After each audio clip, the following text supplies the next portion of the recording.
Waouh, aujourd'hui est un jour spécial à plus d'un titre. Et le sujet que Dieu place devant nous pour notre instruction, pour notre progrès, pour notre épanouissement, est un sujet important, même si on n'y a pas toujours pensé.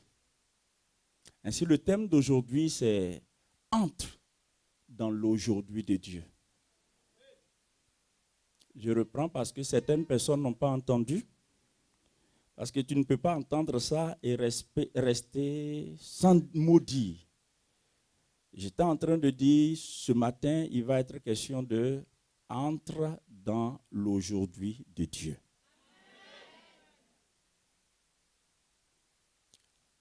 Entre dans l'aujourd'hui de Dieu. Disons ensemble, entre dans l'aujourd'hui de Dieu. Dis-le encore. Prenons Jean chapitre 11. Jean chapitre 11.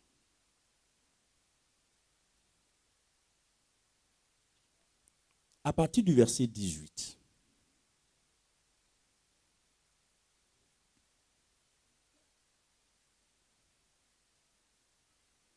Et comme Béthanie était près de Jérusalem,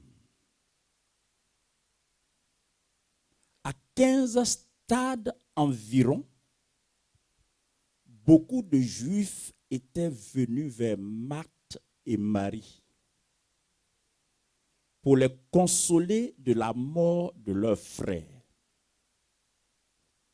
J'espère que vous lisez la même chose que moi. Lorsque Marthe apprit que Jésus arrivait, elle alla au-devant de lui, tandis que Marie se tenait assise à la maison. Marthe dit à Jésus, « Seigneur, si tu eusses été ici, mon frère ne serait pas mort. » Mais maintenant, je sais que tout ce que tu demanderas à Dieu, Dieu te l'accordera. Ne dites pas Amen. Non, ne dites pas Amen. Ne dites pas Amen.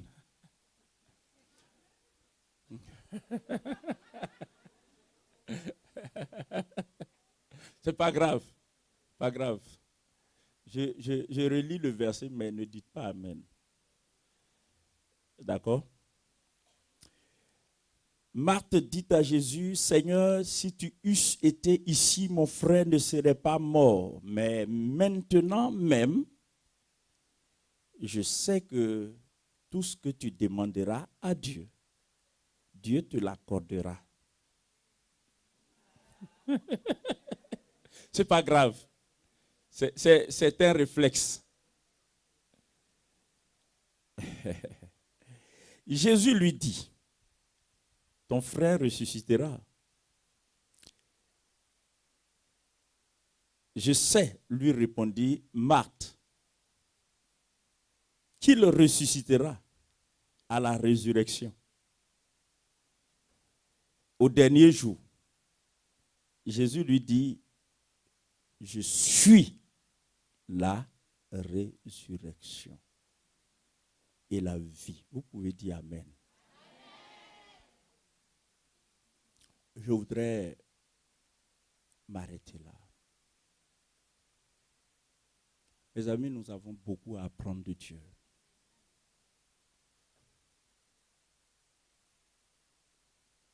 Jésus arrive à Béthanie. C'est une histoire que nous connaissons parfaitement. Quand Marthe apprend que Marthe court comme à son habitude. Et puis, tout de suite, un dialogue, un échange est engagée entre Marthe et Jésus. Nous allons nous intéresser au contenu de leur conversation.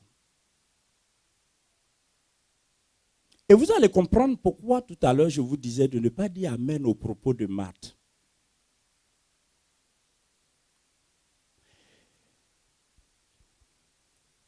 La Bible dit que Marthe a couru, elle est allée au-devant de Jésus. Marie n'était pas encore là. C'est Marthe qui engage la conversation. Elle dit à Jésus, si tu eusses été ici,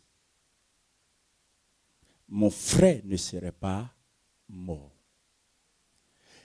Déjà pour nos jeunes gens qui sont au collège ou au lycée, ça c'est des formes de conjugaison compliquées. De moins en moins on entend des formes de conjugaison comme ça, si tu eusses.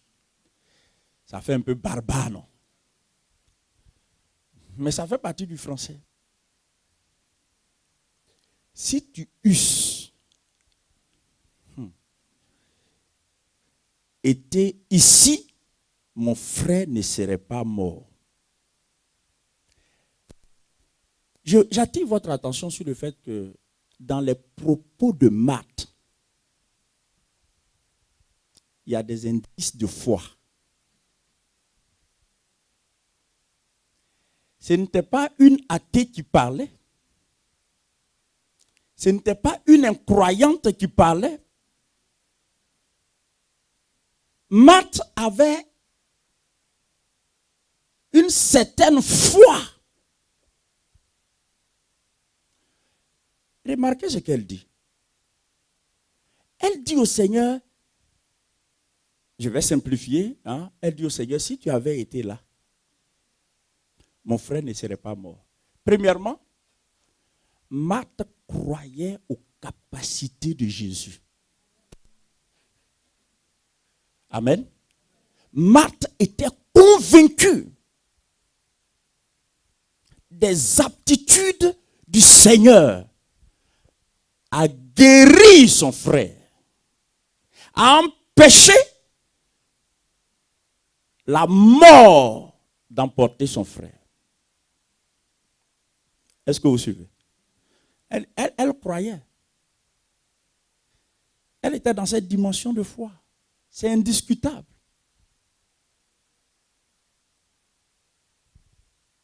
Vous êtes d'accord avec moi?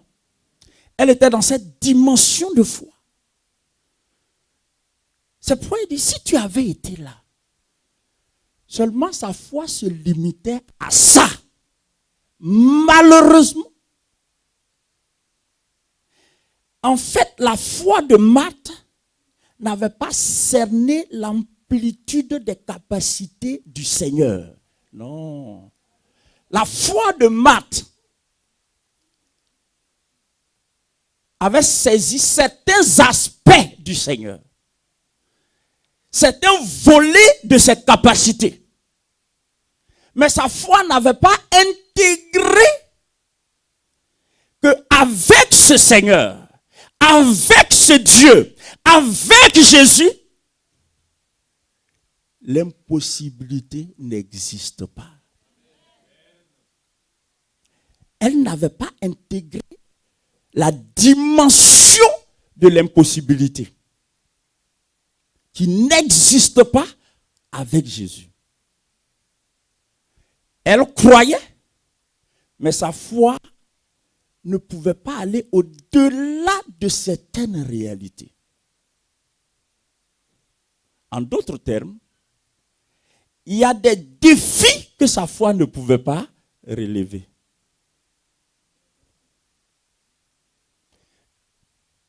Tu vois, le problème n'est pas de croire ou de ne pas croire.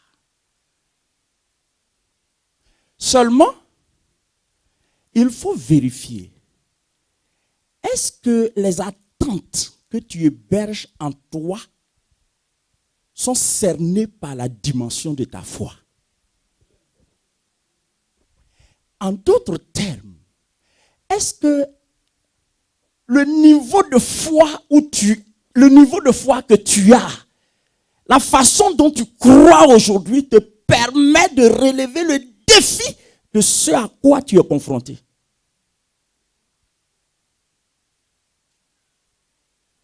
Marthe croyait jusqu'à ce que son frère meure.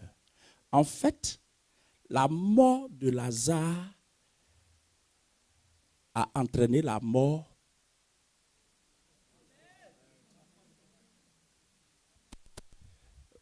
Certains n'ont pas suivi.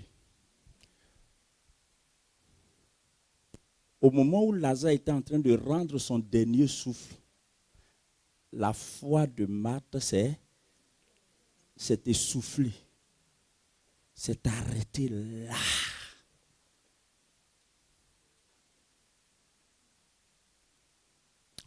Ainsi donc, quand Jésus arrive, elle expose les limites de sa foi dans ses propos. Et elle dit à Jésus, c'est certain que si tu avais été là, les choses ne seraient pas comme elles sont. Mon frère ne serait pas mort. Et en bon pédagogue, Jésus va dans son sens.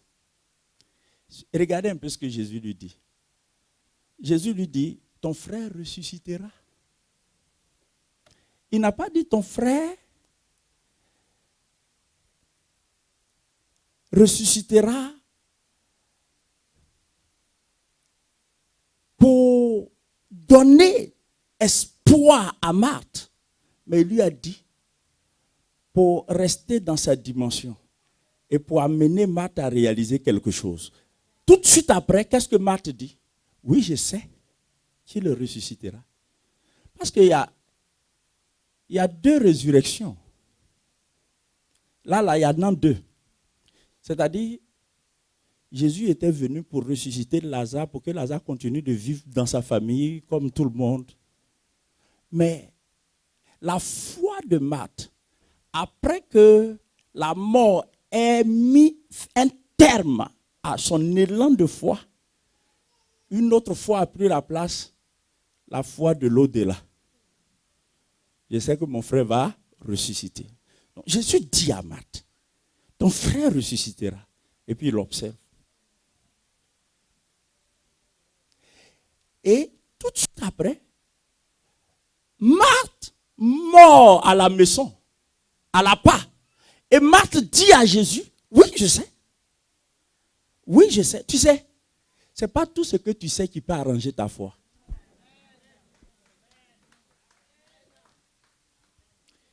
Oh, il y a des choses que nous savons qui sont un frein pour notre foi. Et pourtant, ce que tu sais là, ça fait partie des choses qui appartiennent au royaume de Dieu. Jean, je sais que Dieu va me guérir. Jean, je sais que je sais ce que Dieu va faire. Ce n'est pas faux en soi. Mais est-ce que ce que tu sais que Dieu va faire t'arrange aujourd'hui? Tu ne comprends pas?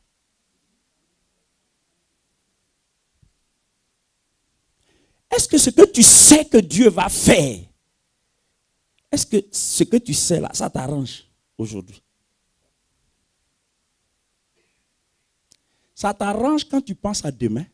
Ça t'arrange quand tu penses à l'année prochaine. Ça t'arrange quand tu penses à 2 ans après. Mais est-ce que ça t'arrange aujourd'hui? En d'autres termes, est-ce que ce que tu sais que Dieu va faire participe à ton épanouissement ou nourrit juste ton espérance?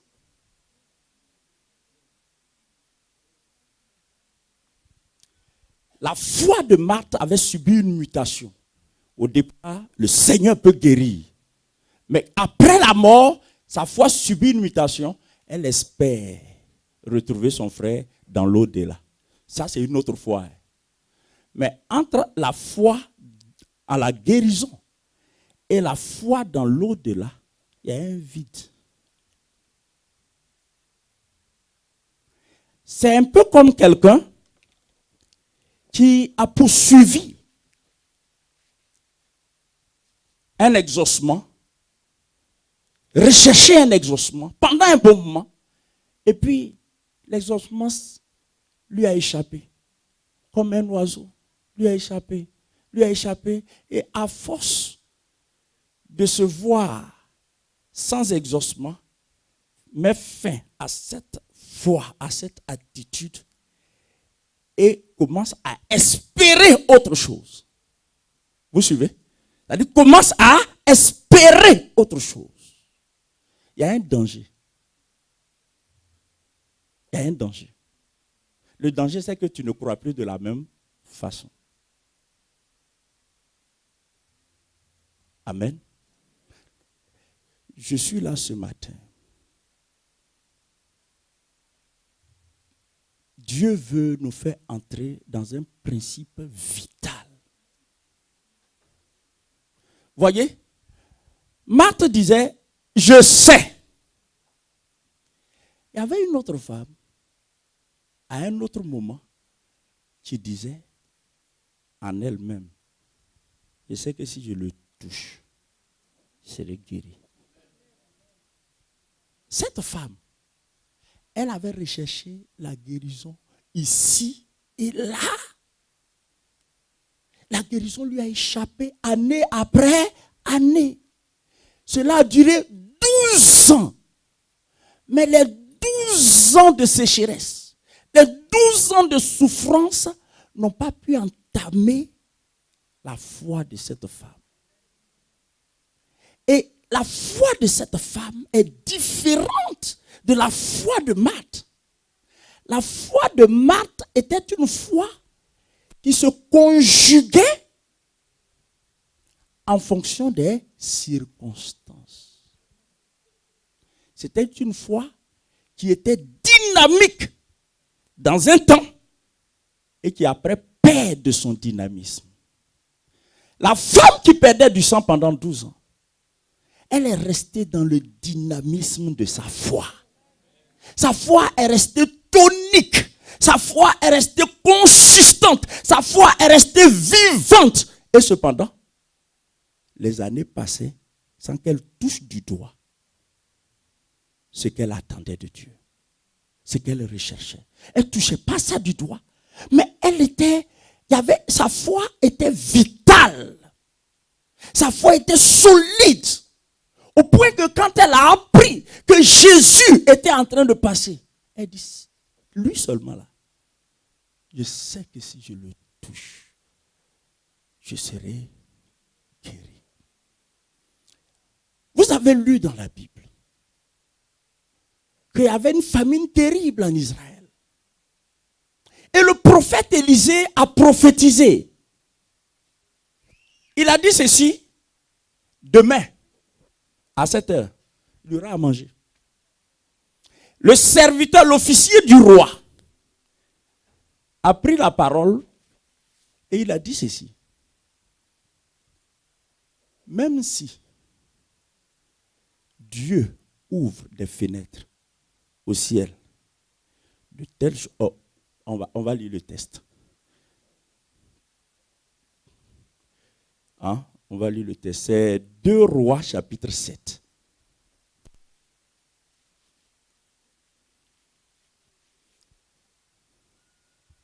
Ce matin est un jour spécial. Suis et Dieu va te faire du bien. 2 Rois chapitre 7. À partir du verset 1. Élisée dit, écoutez la parole de l'Éternel. Ainsi parle l'Éternel. Demain, à 7 heures, on aura une mesure de fleur de farine pour un cycle et 2 mesures d'orge pour un cycle à la porte de Samarie.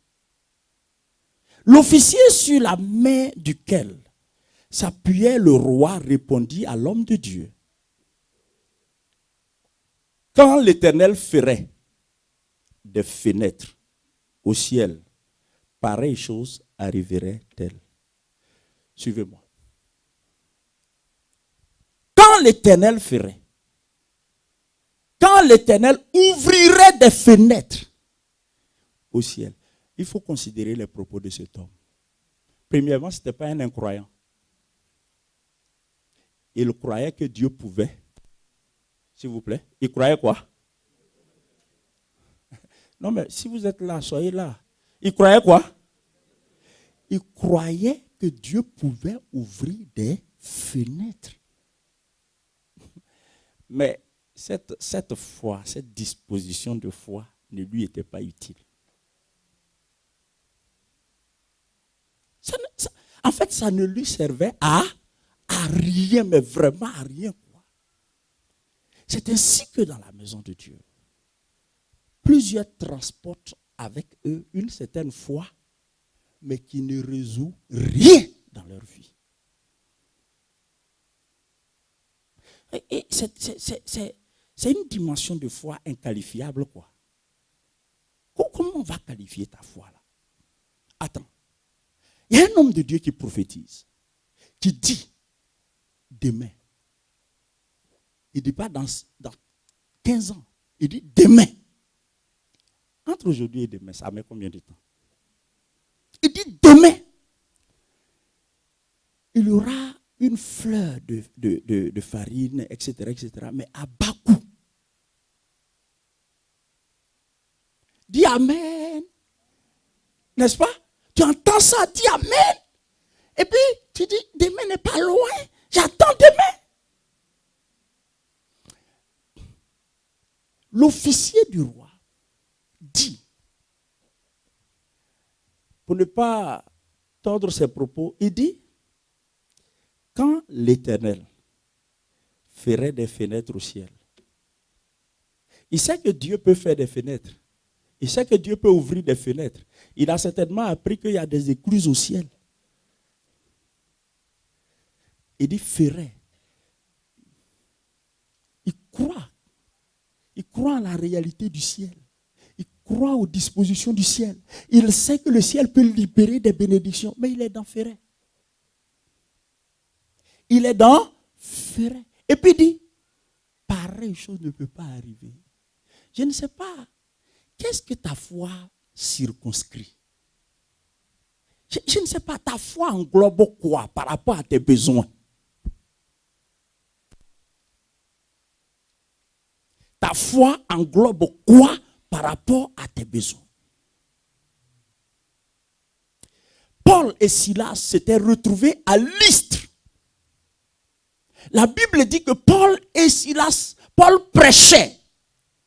Et il y avait un paralytique qui était assis. Contrairement à Bartimée qui a crié, fils de David, aie pitié de moi. Cet homme n'a pas crié du tout. Il était là comme tous ceux qui étaient dans l'auditoire de Paul.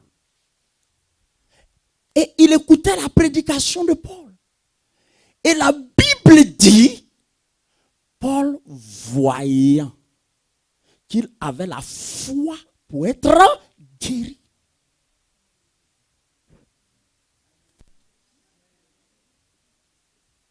Paul voyant, mes amis, devrais-je vous dire ce matin que pour chaque besoin, il faut développer une foi spécifique.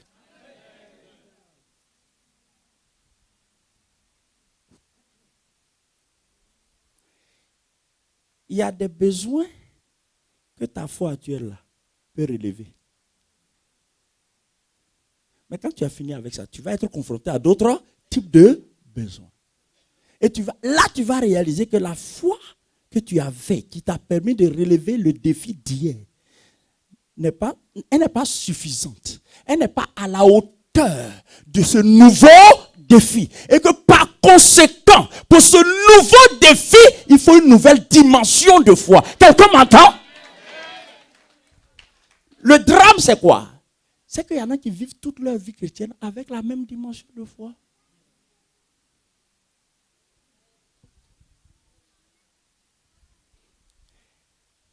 Il y a des maladies dont Dieu t'a guéri parce que tu as exercé ta foi. Mais il y a des maladies que la même foi ne pourra pas te permettre, n'est-ce pas?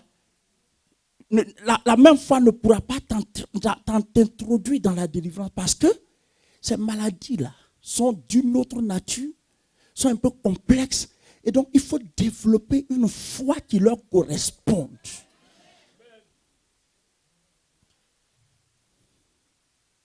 Je veux dire, tous les étudiants ne peuvent pas résoudre les mêmes tests. Pour chaque test, il faut des aptitudes adaptées. Pour chaque test, il faut des aptitudes adaptées. Pour chaque besoin, il faut une foi adaptée.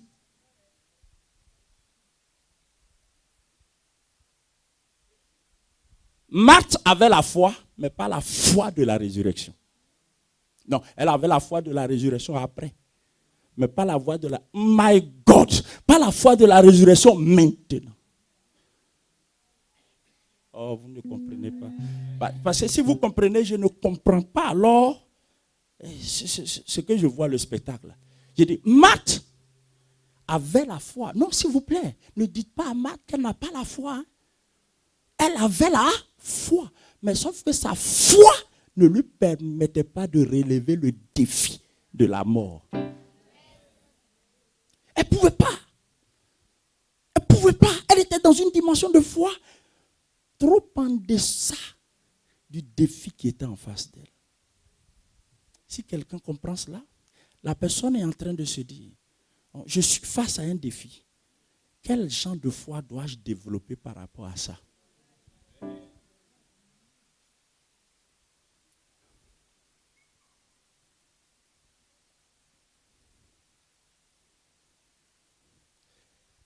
Vous savez, dans notre corps, il y a des bactéries, il y a des virus qui nous rendent malades. Et puis, on va voir le médecin. On lui explique, il voit, il réalise le genre de mal qu'on a. Et puis, il nous prescrit un médicament. Il dit traitement sur une semaine. Au bout d'une semaine, on retourne voir le médecin. Rien n'a changé. Le médecin, il maintient le même diagnostic, mais il change de médicament.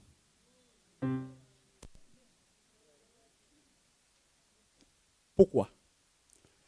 Parce qu'il s'est rendu compte, au bout d'une semaine de traitement, de la témérité de ces bactéries. Il s'est rendu compte que ces bactéries-là ont besoin d'un autre type de médicament dans le même registre. Le diagnostic ne change pas, mais le mode de traitement doit...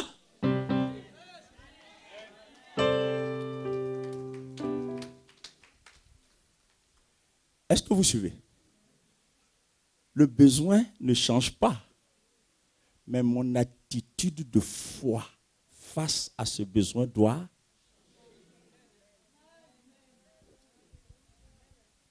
Parce que toutes les foi ne peuvent pas résoudre tous les besoins.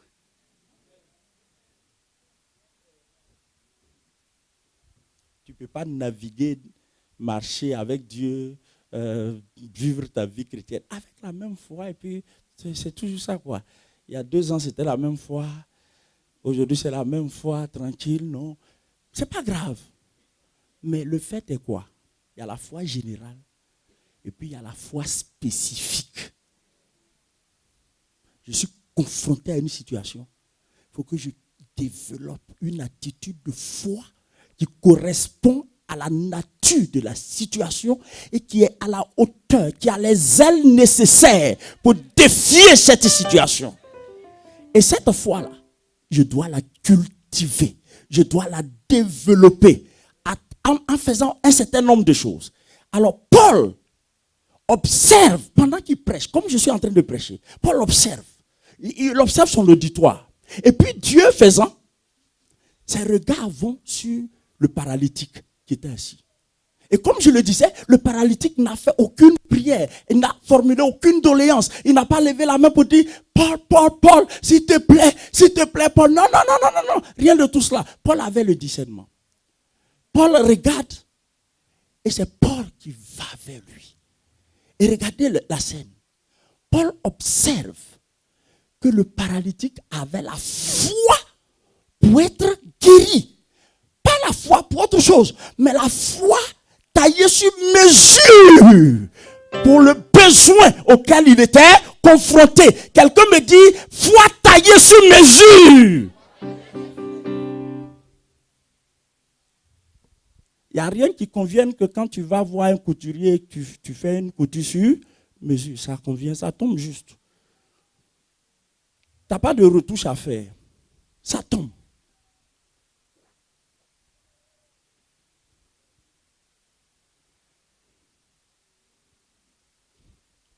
Quelqu'un peut dire Amen. Maintenant, regardez.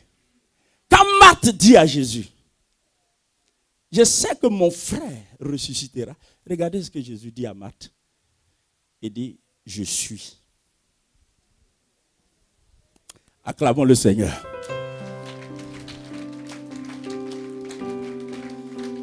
Jésus réplique et repositionne la foi de Marthe, ou essaie de repositionner la foi de Marthe, pour dire, sors de cette foi passéiste et entre dans l'aujourd'hui de Dieu. L'aujourd'hui de Dieu, c'est quoi? Je. L'aujourd'hui de Dieu, c'est quoi? Je. Il dit, l'aujourd'hui de Dieu, c'est quoi? Je suis. Il n'a pas dit autre chose. Il dit, je suis la résurrection. En d'autres termes, Marthe, ne me conjugue pas au futur. Ne me conjugue pas au futur. Je ne serai pas la résurrection. Mais je suis. En fait, Marthe, ton problème, c'est quoi? C'est que ton frère est déjà mort. Mais tu devrais être consolé parce que la résurrection. Parce que la résurrection est là. Quand Moïse reçut l'appel de Dieu à travers le buisson ardent pour la mission qu'il devrait réaliser en Égypte, Dieu lui avait parlé en des termes tellement précis. Mais Moïse, ayant vécu en Égypte, se souvenait des prouesses guerrières de Pharaon et de toute l'Égypte. De la puissance de l'Égypte. Et dans son souvenir, dans sa mémoire, Pharaon n'est pas le genre de personne qu'il faut affronter. Mais Dieu insiste. Dieu insiste. Pour dire, tu vas partir. Amen. Et finalement, Moïse se ressaisit et Moïse dit, ok, je n'ai pas d'autre choix que de partir. Mais Dieu, tu m'envoies, mais dis-moi qui tu es. En clair, décline ton identité. Je voudrais juste vous dire que tout ça là, ça se passait dans le buisson ardent.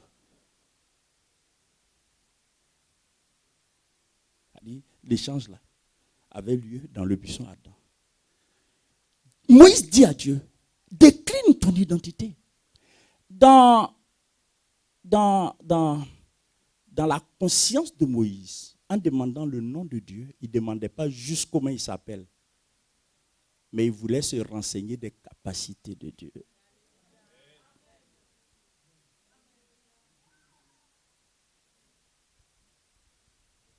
Il voulait se renseigner des capacités de Dieu. Suivez très bien.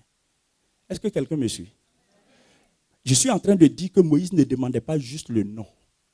Jean, tu t'appelles comment? Mais au-delà du nom, dans la conscience hébraïque, le nom de quelqu'un étale ses capacités. Donc, en demandant à Dieu, tu ne me dis pas qui tu es, tu ne me dis pas comment tu t'appelles. Dis-moi ton nom. Dis-moi ton nom. Parce que dans leur culture à eux, on ne donne pas les noms comme ça au hasard. Donc, dis-moi ton nom. Pour que je sache. Je sais qui est en Égypte, c'est Pharaon. J'étais là-bas et puis j'ai fui. Maintenant, tu me dis de repartir. Dis-moi ton nom pour que j'établisse une comparaison entre ce que tu vaux et ce que Pharaon est capable de faire.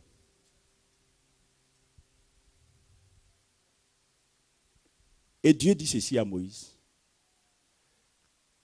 Je m'appelle, je suis. Je m'appelle, je suis. C'est-à-dire, le temps qui passe ne m'affecte pas. Je m'appelle, je suis. C'est-à-dire que les circonstances n'impactent pas mes capacités. Je m'appelle, je suis. Ça veut dire quoi? Ça veut dire aucun contexte ne peut mettre à mal mes attributs, mes capacités et ma nature. Qu'il pleuve ou qu'il neige, je suis. Que ce soit dans la sécheresse ou en saison de pluie, je m'appelle. Oh, est-ce qu'il y a un peuple dans cette salle? Que le contexte soit favorable ou défavorable, je m'appelle Moïse. Si tu vas et qu'on te demande qui t'a envoyé, dis, celui qui s'appelle je suis m'a envoyé. En clair, va en ayant avec toi la révélation de ma personne. Je viens de me révéler à toi. Je m'appelle, je suis. Je suis intemporel. Je suis hors du temps. Tout ce qui se déroule dans le temps, je suis au-dessus de ça. À cette époque, quand Dieu parlait ainsi à Moïse, le verset qui dit que Dieu est maître des temps et des circonstances n'était pas encore écrit. Mais ce n'est pas parce que le verset a été écrit que Dieu est devenu. Non, le verset a relaté ce que Dieu est.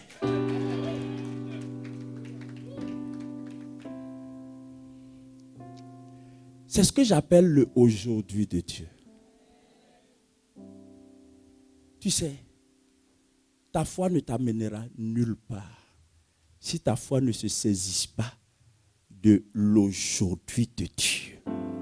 L'aujourd'hui de Dieu, ça implique beaucoup de choses. Ça implique quoi? Ça implique que, en fait, mon actualité ne le dénature pas. Mon actualité. En fait, Dieu contrôle mon actualité. Il échappe à mon actualité. Et mon actualité ne l'affecte pas. De quelque manière que ce soit. C'est ce que l'officier du roi n'a pas compris. Quand Élisée disait, demain, il y aura à manger. Il dit, non, arrête ça. Au fond, c'est pas parce que tu es prophète que tu vas nous faire croire que ce que tu sais de Dieu, là, nous, on ne sait pas. Même si l'Éternel ouvre des fenêtres, pareille chose là, ne peut pas arriver. Arrête ça. Nous tous là, on connaît Dieu. Ah non, tu le connais. Jusqu'à quel point? Alors, je voudrais te poser une question. C'est jusqu'à quel point tu connais ton Dieu?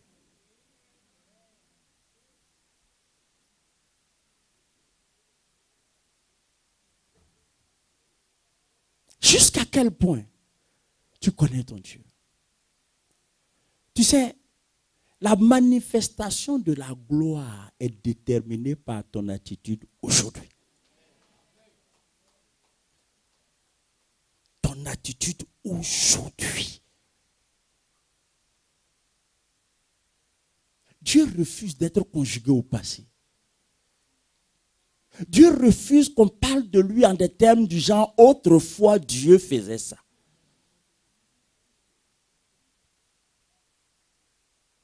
Dieu refuse ça. Et ce que Dieu veut que toi et moi nous comprenions, c'est qu'il s'appelle je suis. C'est impressionnant parce qu'en Hébreu chapitre 3, à 3 reprises, le Saint-Esprit a dit quelque chose. Il a dit, si ma mémoire est bonne, il faut que je cherche. Prenons Hébreu 3, voir. Hébreu 3, rapidement. Hébreu 3, j'espère que c'est ça. Hébreu chapitre 3. Hébreu, c'est H-E. Chapitre 3.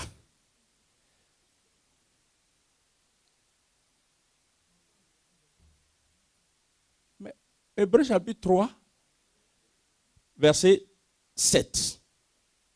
Oh, voyons le verset 7. Ah, c'est bon. Regardez. C'est pourquoi, selon que dit le Saint-Esprit, aujourd'hui,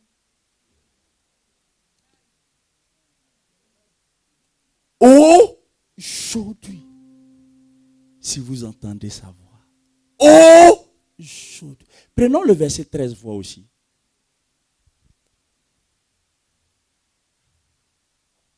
Le verset 13, c'est bien ça? Mais exhortez-vous les uns les autres chaque jour, aussi longtemps qu'on peut dire quoi? En fait, si tu commences à saisir ça, tu comprendras que Dieu est plus opérationnel aujourd'hui. Je t'informe. Dieu est disponible.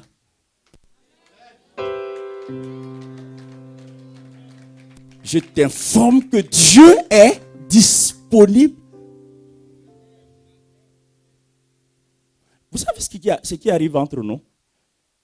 Tu appelles ton médecin traitant et puis tu te dis, je suis surbooké. Aujourd'hui, je ne suis pas disponible. Il n'y a pas que le médecin. Tu appelles ton pasteur. On est obligé de voir ça la semaine prochaine parce que cette semaine, je suis surbooké. Mais ce qui est impressionnant avec Dieu, c'est qu'aujourd'hui, Dieu est disponible.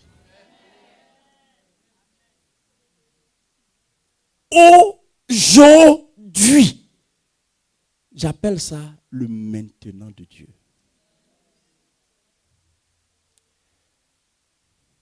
Je veux terminer. Jésus dit à Marthe et à Marie, il dit, à Marie, je crois, il dit, ne t'ai-je pas dit que si tu crois, tu verras la gloire de Dieu. Mais en fait, que ce soit Marie ou Marthe, les deux croyaient. Mais leur foi, dans la foi, oh, quelqu'un me suit, la foi dans laquelle les deux étaient ne leur permettait pas de voir la gloire de Dieu. Donc, en fait, les mêmes termes sont utilisés, mais pour dire des choses différentes.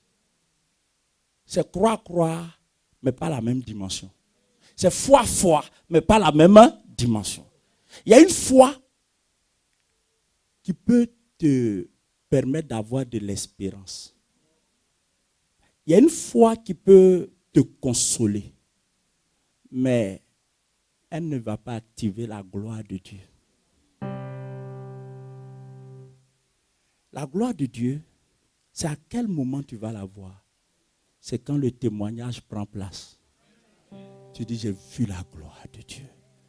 C'est comme la Shekinah de Dieu qui se manifeste. Tu dis, j'ai vu la gloire de Dieu. Mais la gloire de Dieu, il y a une foi qui n'est pas accessible. Qui ne peut pas accéder. La gloire de Dieu ne se rend pas accessible à certaines dimensions de foi. Marthe croyait, Marie croyait, mais leur foi les mettait loin de la gloire de Dieu. Maintenant, quand Jésus arrive, Jésus était en train de leur dire en substance, croyez autrement.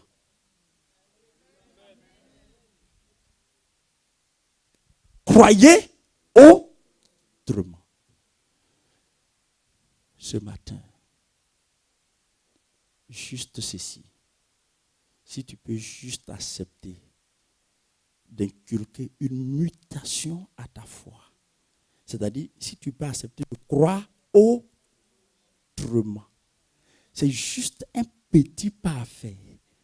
Croire autrement. Et la gloire va se manifester. C'est qu'elle amène ça. Croire autrement. Non, il n'est pas dit que tu ne crois pas. Mais il faut croire autrement, c'est-à-dire de la bonne façon à ce moment précis.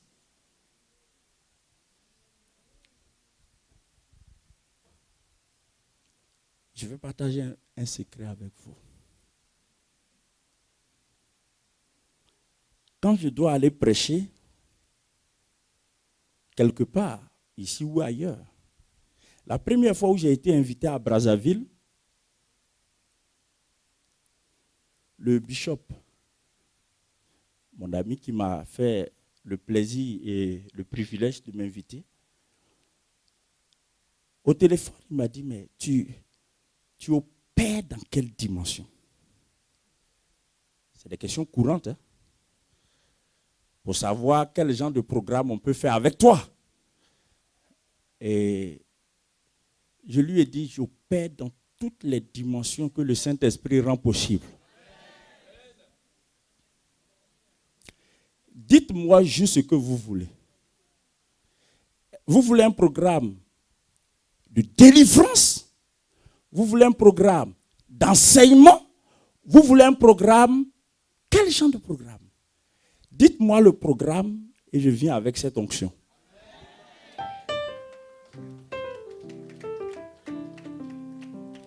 Tu es choqué, quoi. En fait, ouais. Je suis allé en Italie et j'étais surpris. Ils ont fait des affiches. Ils ont mis évangéliste Jean-Claude Kofi. Moi-même, j'ai découvert là-bas que j'étais évangéliste.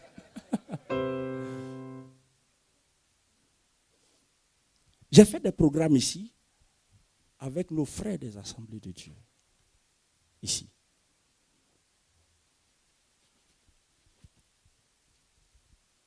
J'ai commencé le programme pour 3 jours. Qui a vu ce programme? Je ne sais pas s'il y a quelqu'un ici. Je sais pas. Mais en tout cas, pour 3 jours, ça s'est étendu sur 1 mois. Parce qu'après les 3 jours, ils m'ont demandé, est-ce que tu ne peux pas revenir dimanche prochain? À l'époque, nous étions à Paris, on faisait les cultes les après-midi. Et eux, ils faisaient les cultes le matin, donc j'étais disponible. Mais les affiches qu'ils ont faites, c'était l'évangéliste Jean-Claude Kofi. Et on a fait tout le mois programme d'évangélisation. Le secret réside à quel niveau?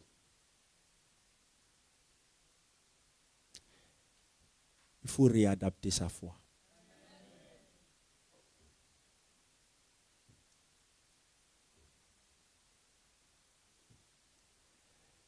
Si je sais que je dois prier pour une situation donnée, je travaille à cultiver une foi spécifique à cette situation.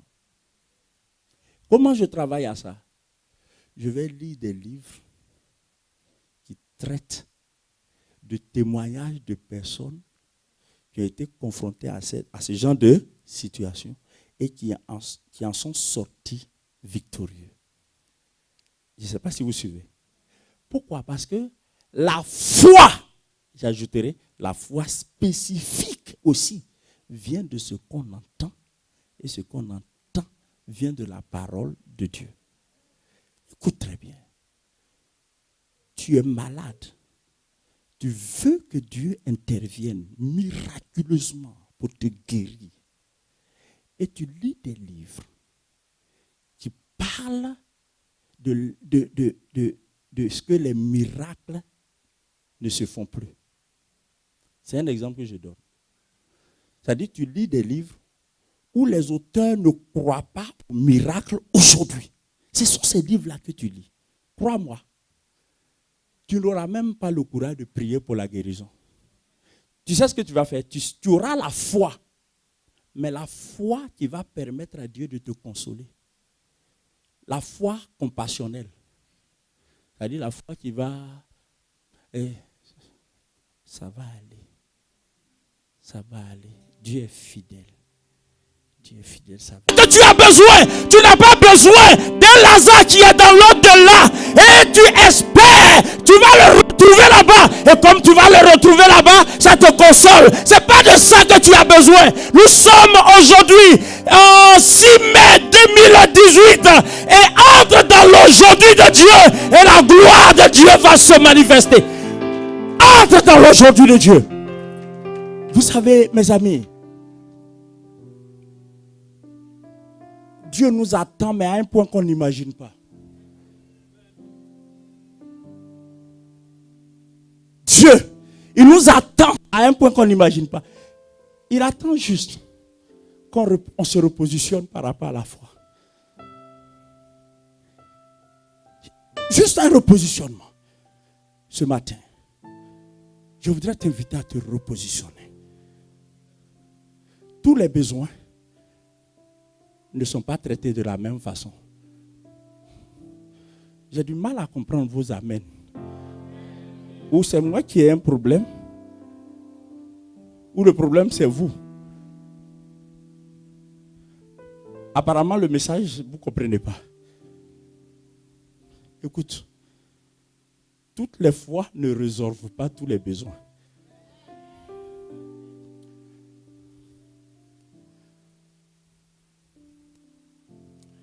Si j'ai besoin d'argent, je suis coincé et mon besoin est réel, je vais lire des ouvrages. Je vais prendre dans la Bible les textes où Dieu a fait des miracles, où Dieu a multiplié. Pourquoi? Parce que je veux booster et repositionner ma foi.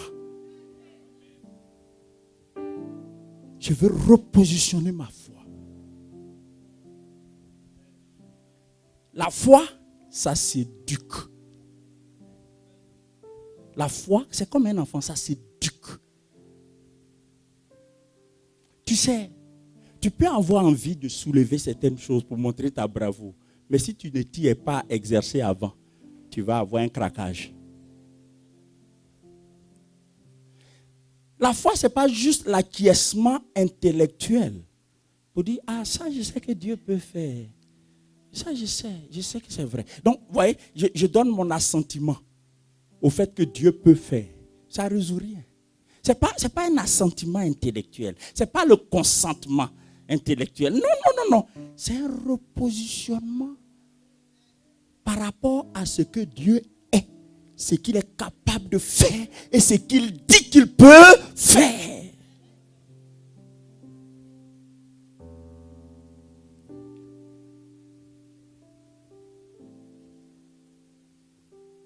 J'étais au Luxembourg et j'ai assisté à un miracle qui continue de m'épater. Mon protocole, le protocole qui m'était affecté, puisque j'y étais invité pour un programme, était allé me chercher au lieu où j'étais hébergé. Et chemin faisant, on était en chemin vers le lieu du programme.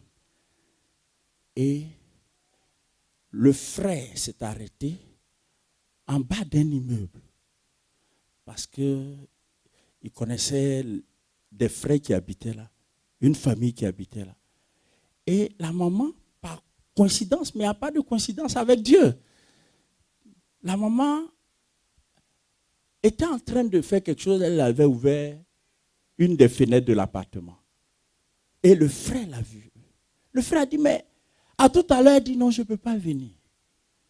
Je ne peux pas venir parce que j'ai très mal au bras. Mon bras est enflé. Je ne peux pas venir. Je ne sais pas, subitement, mon bras s'est enflé. Je ne peux pas venir. J'étais assis derrière la voiture.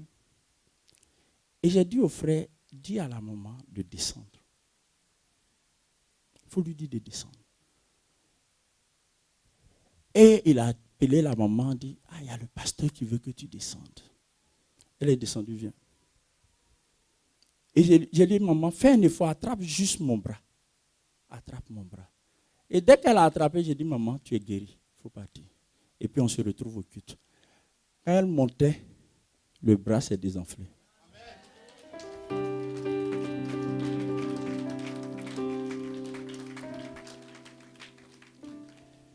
Nous avons une sœur en Christ. Elle n'est pas là, il y a longtemps qu'elle n'est plus là. Elle n'est pas décédée, mais elle n'est plus là. J'ai plus de ses nouvelles. Elle avait fait venir sa maman. Et sa maman était cliniquement morte. Les gens l'avaient mise dans une chambre en attendant. Et j'ai appelé. Je lui ai dit que je voudrais aller rendre visite à sa maman pour prier pour elle. Elle m'a dit, pasteur, papa, ce n'est pas la peine. Parce que là, ils sont en train de discuter pour savoir s'il faut débrancher tout ou pas.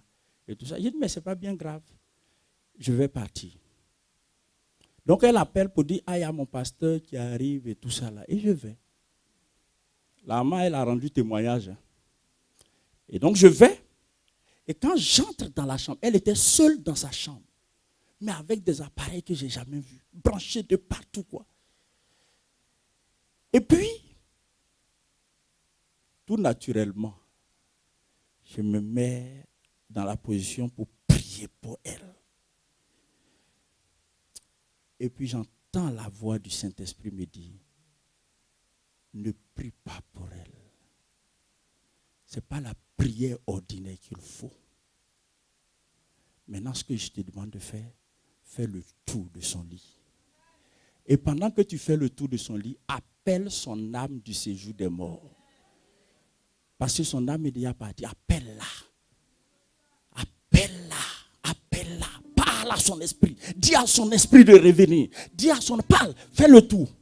Et je fais le tour. Je fais le tour. Je fais le tour. Je fais le tour. Je fais le tour.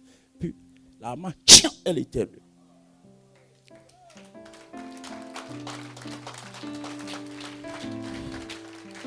La maman est sortie de l'hôpital. Elle est sortie de l'hôpital. Elle a vécu. Je ne sais plus, on n'a plus de leurs nouvelles. Je ne sais plus ce qu'elle est devenue. Mais en tout cas, vu son âge, si elle vit encore, c'est que Dieu est bon pour elle.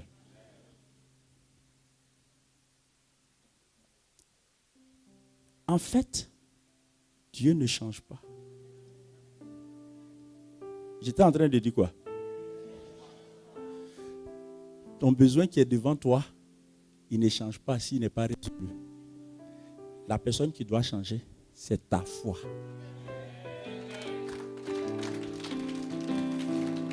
Donc regarde, Dieu ne change pas. Ton besoin est là. C'est toi l'enjeu. Moi je suis pasteur. Mais suivez très bien. Si nous n'étions pas allés voir ce ami, elle serait restée. Pourquoi? Parce que Dieu s'adapte à ta foi. Dieu s'adapte à ta foi. Dieu prend la mesure de ta foi. Dieu prend la mesure de ta foi. Dieu est grand. Mais si ta foi le réduit à quelque chose, il est là, il t'attend. Écoutez-moi très bien. Le monsieur a fait juste, il n'a pas prié. Hein. Il a fait juste une déclaration. Il dit non. Et puis il a dit quelque chose. Il dit, même si quelqu'un doit sortir de l'avion pour qu'elle rentre là, c'est ce qui va se passer. Et c'est ce qui s'est passé. Le fait est quoi? Comme Dieu savait que elle, sa foi avait déjà, moi, ma foi avait déjà, nous, on est des croyants, pasteurs, et maman pasteur. 2 fois de calibre qui ont signé arrêt. Bon, donc en fait, elle devrait m'accompagner à l'aéroport et puis après moi, quand elle va arriver ici, je vais aller l'accueillir. Mais le pasteur a dit non. C'est une présence de l'Éternel. Elle va partir. C'est comme si c'est lui qui a payé le billet. Je ne sais pas si vous comprenez. On est allé à l'aéroport. Et tout s'est passé, mais miraculeusement. C'est-à-dire, elle était la dernière personne à monter dans l'avion. Elle était la dernière personne à monter dans l'avion. Vous savez quoi? Dieu serait assis croisant les bras. Elle aurait défait sa valise. Tu ne peux pas comprendre à quel point notre foi peut mettre Dieu sur pause.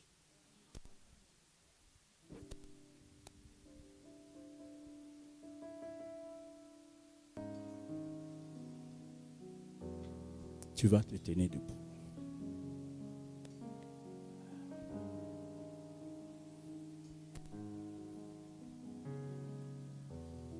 La gloire de Dieu n'est pas si loin de nous qu'on le croit.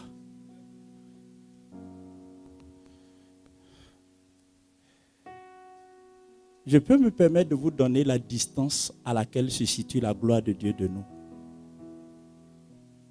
C'est la distance de ta foi.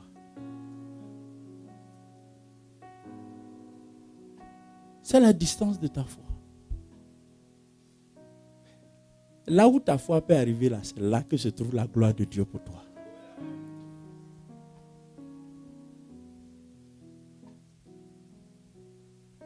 On va remercier le Seigneur. Et suivez-moi, on va remercier le Seigneur. Tu vas prier, tu vas prier, mais tu vas prier de toute ton âme, de toute ta force. Tu vas dire merci au Seigneur. Et puis après cette prière, je vais prier pour une catégorie de personnes.